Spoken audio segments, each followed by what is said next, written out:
Hello friends, welcome to secret of சமையல். இன்னைக்கு நம்மளோட சேனல்ல நாம பார்க்க போறது ரொம்ப ஈஸியான ஒரு கடாய் எக் மசாலா ரெசிபி.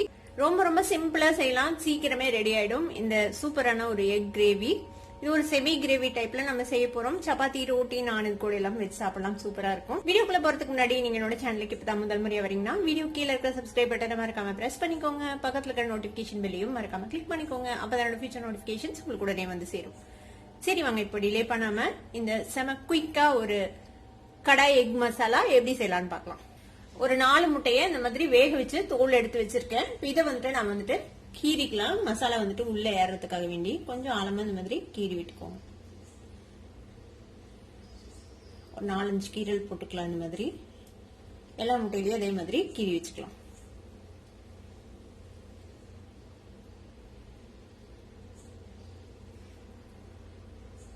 இப்ப நம்மளோட முட்டை ரெடியா இருக்கு, இது இருக்கட்டும். ஒரு 4 மீடியம் சைஸ் தக்காளியை நான் வந்துட்டு சுடுதண்ணியில போட்டு வேக வச்சு எடுத்து வச்சிருக்கேன். வேக வைக்கிறதுக்கு முன்னாடி இந்த மாதிரி ஒரு கிராஸ் போட்டு இந்த ஸ்டெம் பகுதியை வெட்டிட்டீங்கன்னா ஈஸியா தோல் எடுக்க வரும்.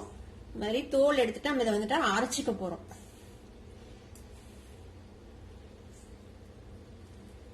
உங்களுக்கு வந்து கிரேவி கொஞ்சம் நிறைய வேணும் அப்படின்னு நினைச்சீங்கன்னா தக்காளி இன்னும் கொஞ்சம் சேர்த்தி போட்டுக்கோங்க. ஏன்னா இதுல வந்துட்டு தக்காளியில தான் உங்களுக்கு கிரேவி கிடைக்கும். நம்ம வேற எந்த இதுவும் யூஸ் பண்ண போறது இல்லை. இதுல இன்னைக்கு செய்யறது வந்து கொஞ்சம் செமி கிரேவி டைப்ல தான் இருக்கும், லைட்டா தான் கிரேவி இருக்கும்.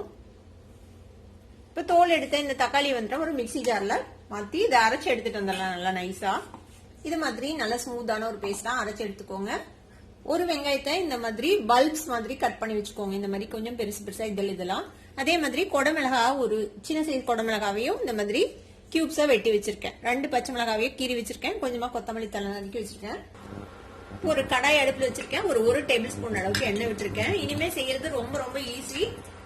இப்போ இந்த 4 முட்டை நம்ம வேக வச்சு வச்சுக்கோங்க. அந்த முட்டையை இதுல போட்டு ஃப்ரை பண்ணிக்கலாம்.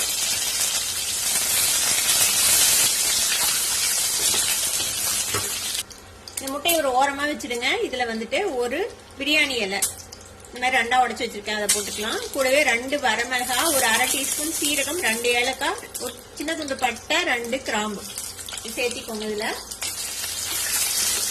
சேர்த்து ஃப்ரை பண்ணி விட்டுலாம். முட்டை இதோட சேர்த்து லைட்டா ரோஸ்ட் ஆகட்டும். முட்டை லேசா ரோஸ்ட் ஆயிடுச்சு. இப்ப நம்ம அரைச்சு வச்சிருக்கிற இந்த தக்காளி விழுந்து சேர்த்திடலாம்.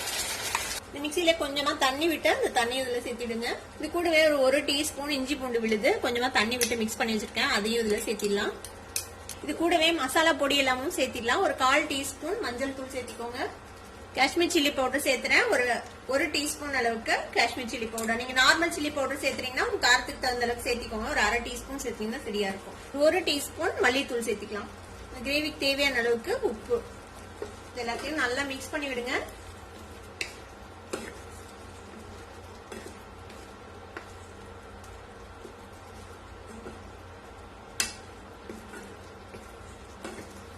இதை மூடி போட்டு லோ ஃபிளேம்ல ஒரு 5 நிமிஷம் இது நல்லா பச்சை வாசனை போக எல்லாமே நல்லா குக் ஆகணும். அது வரைக்கும் நம்ம வெயிட் பண்ணலாம்.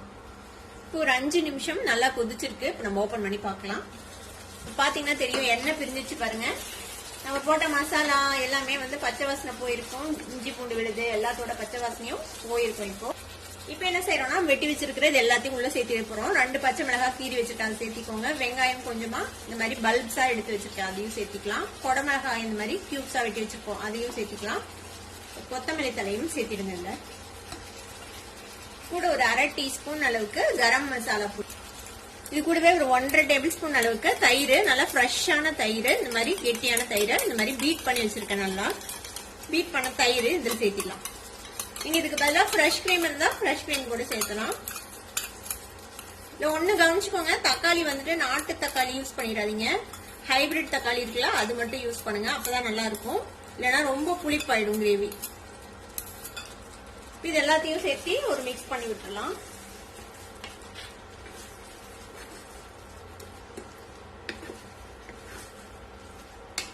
இது கூட இது பேலன்ஸ் பண்றதுக்காக ஒரு 1/4 டீஸ்பூன் சுகர் சேர்த்துறேன். இப்ப நம்ம போட்ட இந்த வெங்காயம், இந்த கேப்சிகம் எல்லாம் வேகணும், லைட்டா வேகணும். இது ரொம்ப குக் ஆகணும்னு அவசியம் இல்ல, கொஞ்சம் இந்த கிரன்ச்சோடயே இருந்தா நல்லா இருக்கும். உங்களுக்கு எந்த அளவுக்கு வெந்தாது பிடிக்குமோ அந்த அளவுக்கு இதை வேக வச்சுக்கலாம். திருப்பி இதை மூடி போட்டு ஒரு 2 நிமிஷம் லோ ஃபிளேம்ல வச்சு அப்படியே குக் பண்ணிக்கலாம். இப்ப நம்ம வெங்காயம், குடமிளகாய் எல்லாம் போட்டு ஒரு 2 நிமிஷம் ஆச்சு. நம்ம ஓபன் பண்ணி பார்க்கலாம். பாத்தீங்கன்னா தெரியும், நல்லா எண்ணெய் பிரிஞ்சு சூப்பரா நம்மளோட கடாய் எக் மசாலா ரெடி ஆயிடுச்சு.